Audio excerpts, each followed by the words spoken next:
The Haunted Apartment on Birchwood Lane. My name is Jessica, and I'm a 32-year-old nurse living in a modest apartment on Birchwood Lane. I moved here about a year ago, hoping for a fresh start after a rough breakup. The apartment itself seemed perfect, affordable, cozy, and in a quiet neighborhood.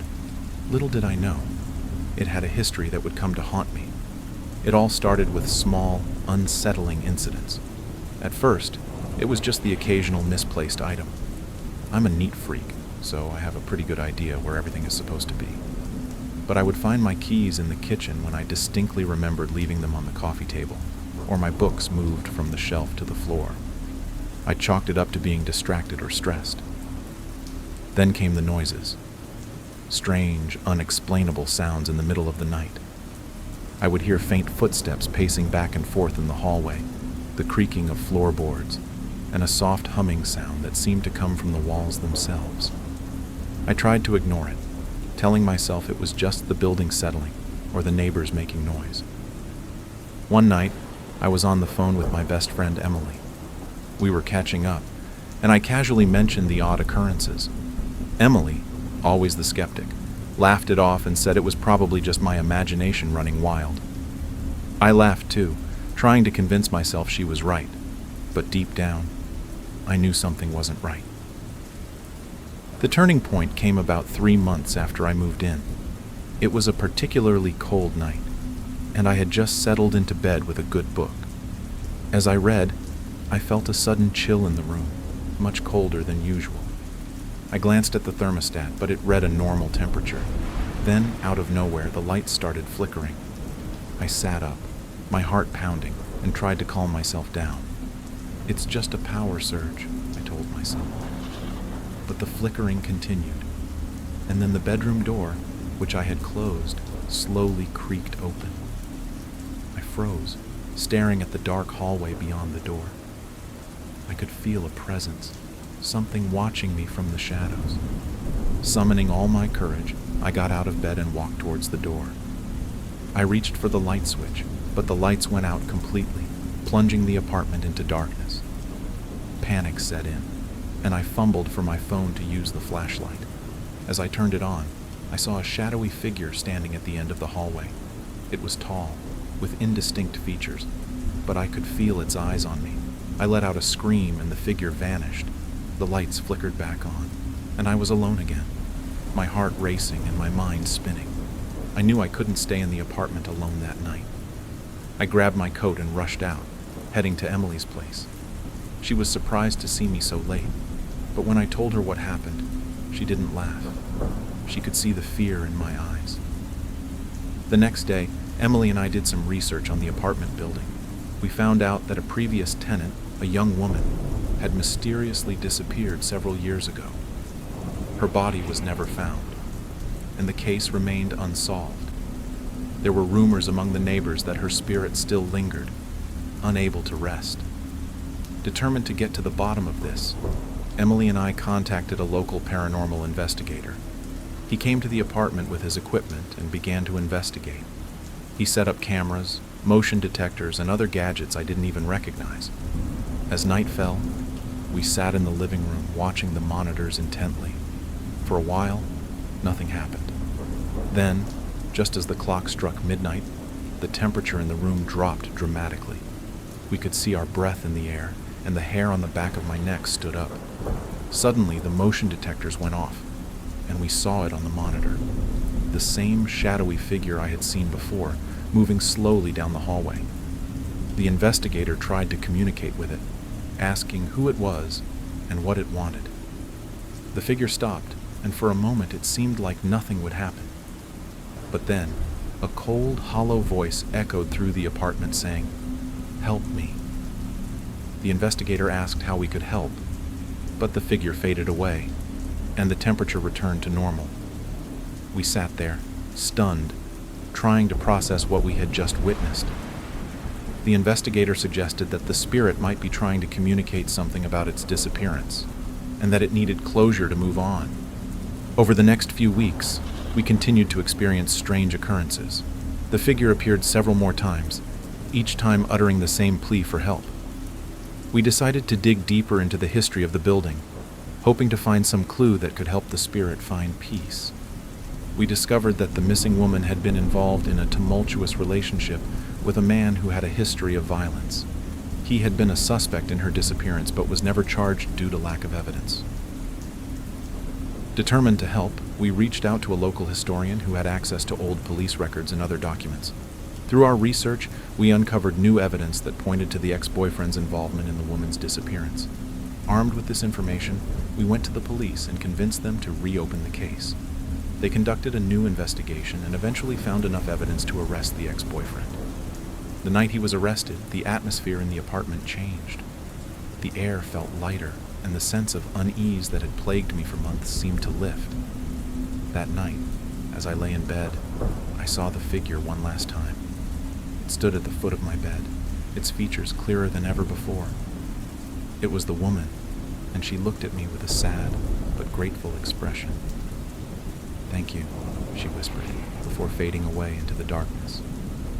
After that, the strange occurrences stopped. The apartment felt like a normal, peaceful place again. Emily and I were relieved, but also deeply moved by the experience. It wasn't something either of us would forget anytime soon. Living in that apartment taught me that sometimes the past doesn't stay buried. The spirits of those who have suffered injustice may linger, seeking help to find peace. And while it was a terrifying experience, I'm glad I was able to help that woman finally find the closure she deserved. The Haunting of Evergreen Manor. My name is Sarah, and I'm a 35-year-old single mom. After my divorce, I moved with my 10-year-old son Max to a quaint town in the Midwest. We found an old house, Evergreen Manor, that seemed perfect. It was near Max's new school, and the rent was affordable. The house was large and a bit run down, but it had charm and character. I thought it would be a fresh start for us. Little did I know, the house held dark secrets that would soon turn our lives upside down. From the moment we moved in, things felt off. It wasn't anything I could put my finger on right away, just a sense of unease that hung in the air. Max seemed to notice it too. He'd often say he felt like someone was watching him. I chalked it up to nerves about the new school and the new house. One night, about a week after we moved in, I was woken up by the sound of footsteps. I groggily assumed it was Max getting up to go to the bathroom, but then I remembered that Max's room was on the other side of the house, and the footsteps were coming from the attic above my room. My heart pounded in my chest as I listened. The footsteps were slow and deliberate, like someone was pacing back and forth. I lay there, frozen, trying to rationalize what I was hearing. Maybe it was just the house settling, or perhaps a raccoon had gotten in, but deep down, I knew it was something more. The next morning, I mentioned the noises to Max. He looked at me with wide eyes and said he'd heard them too. He also said he'd been seeing a shadowy figure standing at the foot of his bed at night. My heart sank. I wanted to reassure him, to tell him it was just his imagination, but I couldn't shake the feeling that something was very wrong. Determined to get to the bottom of it, I decided to do some research on the house. I went to the local library and found some old records. Evergreen Manor had been built in the early 1900s by a wealthy family, the Thompsons. Tragedy struck the family when their youngest daughter, Emily, died under mysterious circumstances. Some rumors suggested she had fallen down the stairs, while others hinted at something more sinister. The family moved away shortly after her death, and the house had changed hands many times since then. Each new owner stayed for only a short period before selling the house, often at a loss. Armed with this new information, I went back to the house with a sense of dread. That night, I tucked Max into bed and tried to reassure him that everything would be okay. As I lay in bed, I couldn't shake the feeling of being watched. I heard the footsteps again, this time closer, like they were right outside my door. I mustered up all my courage and decided to investigate. I grabbed a flashlight and slowly opened my bedroom door. The hallway was dark and silent. I made my way to the attic stairs, my heart pounding in my chest. I hesitated at the bottom of the stairs, listening. The footsteps had stopped.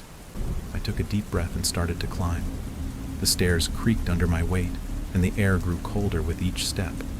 When I reached the top, I shone my flashlight around the attic. It was empty, just a dusty old space filled with cobwebs and forgotten boxes. But the feeling of being watched was stronger than ever. I turned to leave, and that's when I saw her. Standing in the corner was a young girl, dressed in a white nightgown. Her face was pale, and her eyes were dark and hollow. She looked at me with an expression of sadness and fear. I froze, unable to move or speak. The girl raised her hand and pointed to a corner of the attic. Then, she vanished. I stood there for what felt like an eternity, trying to process what I had just seen. Finally, I forced myself to move and went to the corner where she had pointed. There, hidden behind some old boxes, I found a small, dusty trunk.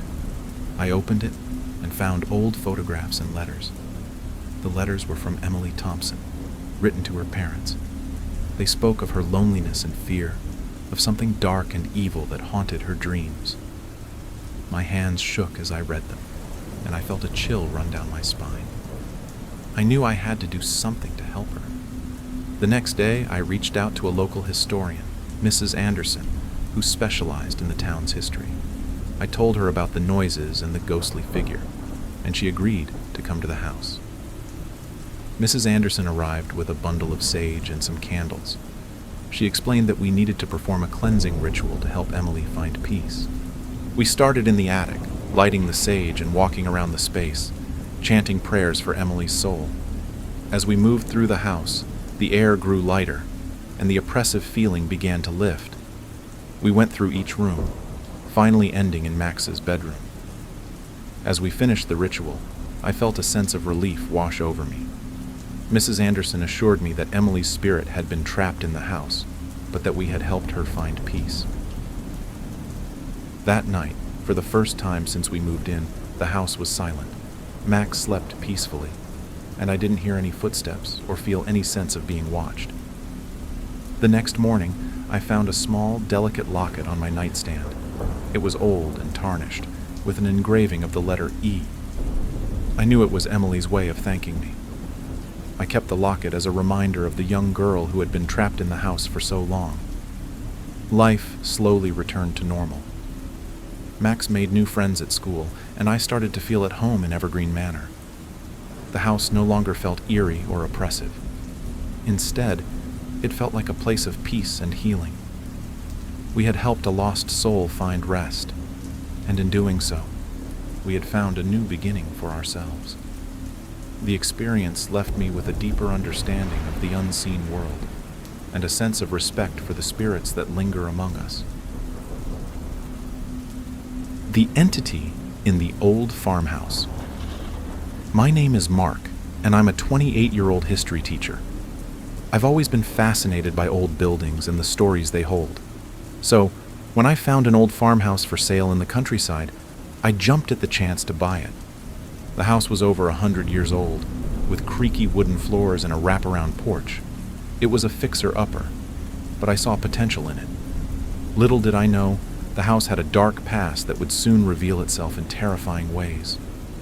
I moved in during the summer, hoping to spend my vacation fixing up the place. The first few days were uneventful. I spent my time cleaning, painting, and making minor repairs. But then, strange things started to happen. It began with small, almost unnoticeable events.